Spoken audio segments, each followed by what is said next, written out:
Hello boys and girls, welcome to my channel. I'm for Classic and welcome to BenchART. Today I decided to take Frostpunk to the test on the GTX 1650 Super. And so I'm starting off with the recommended settings that this game actually recommends. It's basically 1080p using Intel XeSS in its performance mode.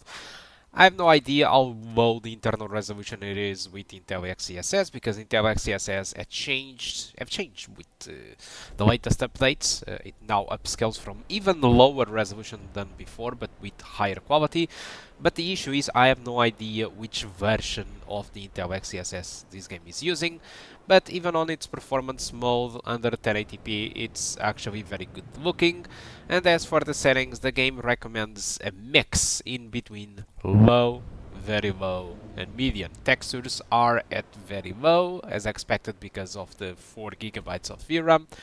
But I do think that we have in here a little bit of overhead, so if you want to push other stuff like shadows from very low to low, which actually enables dynamic shadows on the vehicles and stuff like that, you are free to try to do that.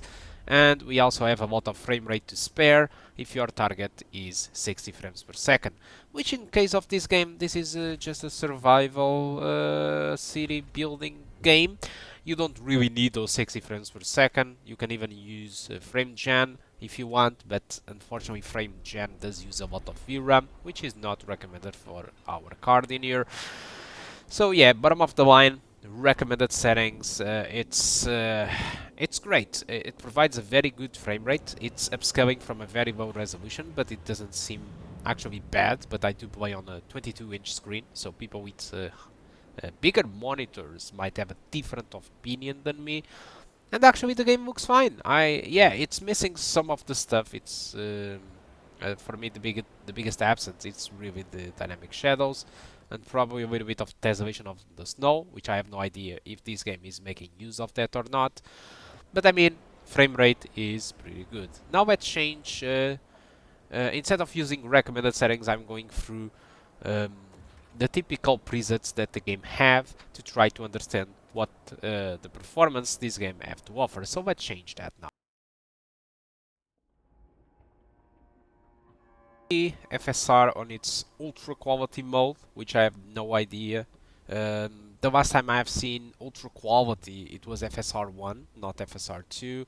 So I'm a little bit confused about this. I have no idea what internal resolution this game it is using or what kind of FSR this is using. But what I do know is that it is working because without any FSR, the game runs with lower frame rates. So, and I decided to start with the very low presets, and as you can see, frame rates are around 60 frames per second. Alright, there might be a drop here and there, as you can see, to 57, 55, 54, but like I said, this is very playable nonetheless. And but the issue is, in my opinion, is that this is just the very beginning of the game, the first early minutes, and what is to be expected is the more you play, the more demanding the game will be, just like any other city builder, because we will construct stuff, the map will change a lot. And despite the internal resolution, it is much higher, things are much more crisper due to the higher values of FSR. In reality, I mean, playing on very low, there are some things that I noticed that it is a little bit worse compared to the recommended settings that the game gave us. There is a lot of pop-in every time you move around, which is a little bit weird. But still, most of your journey it will be spent on this cliff. I believe if it is going to be more and less the same as Frostpunk 1, you will spend the entire game in the same map. I'm not entirely sure if this is going to be the case for this game, to be honest. I haven't investigated it, but the first game it was, well, pretty much like it. But as you can see, performance goes around in between 50 to 70 frames per second using the variable settings. There is a little bit of stutter, as you could saw.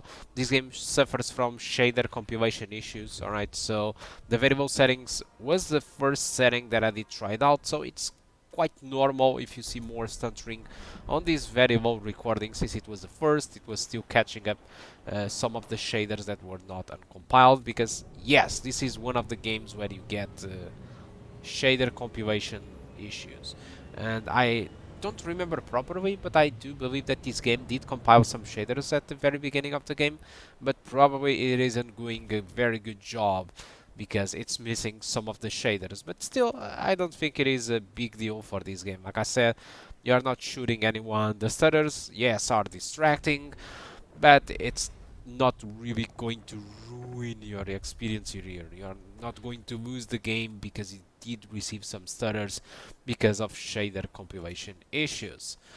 Alright, but yeah, performance is more or less like that on the variable settings. So now let's move on to the low preset using FSR on its ultra quality mode. 1080p, FSR on its ultra, every stuff on its low settings in here, which is the low preset. And as expected, performance, it's not very different from very low, let me tell you. But yeah, it does dip a little bit further than the very low. The biggest difference I see regarding graphics in here, it's really the shadows. You start to get dynamic shadows, which is something that you don't get at very low, for example, or on the recommended settings. But yeah, you start to get dynamic shadows, so you start to notice more on the buildings, or when you are paving the snow. There is a technical word in here for that, which I honestly I don't remember, which was frost something. When you do that, you see the machinery going from one place to another. When you are using ultra low shadows, you don't get any shadows from that. And if you are playing with the low shadows, yeah, it's frost breaking. Alright, as you can see, if I frost break this part of the environment, all the machinery have some shadows, which is something that at variable settings it's not really available. But yeah, performance is slightly worse than the low settings, the variable, I mean, as to be expected. I would say that it's about 5 FPS worse than the ultra low, so it's really up to you to decide what is best. So after testing this, I decided to move on to the median settings, and well, the median settings was a disaster because I tried median preset to start and I started to have VRAM issues. Then I decided to go with median and put the textures on the ultra low settings to not consume too much VRAM, restarted the game. I even tried FSR on its performance mode. Well, but the results were this that I'm going to show you. So let's switch on to my median preset video. You can see 1080p FSR on its ultra, but I did try ultra performance in case that you want to know. Textures are on low, but I also tried in ultra low and the result was the same.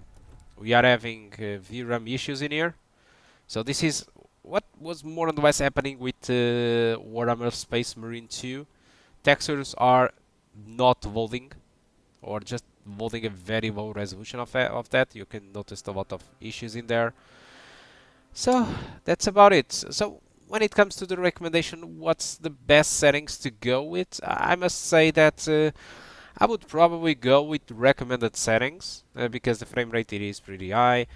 Probably I would try a higher value of Intel XeSS. I would probably, instead of using performance, I would try to go with balance and see how the performance would go. And I will try to raise shadows from ultra low to low, so that I still have a little bit of some dynamic shadows, alright, so to not make the things, you know, looking like the early 2000s in that sense. And probably I think it's enough. I think that people that do play Frostpunk are not here because of the graphics, none of the less, and if this is the minimum you can go, you have seen the ultra low, you have seen the recommended.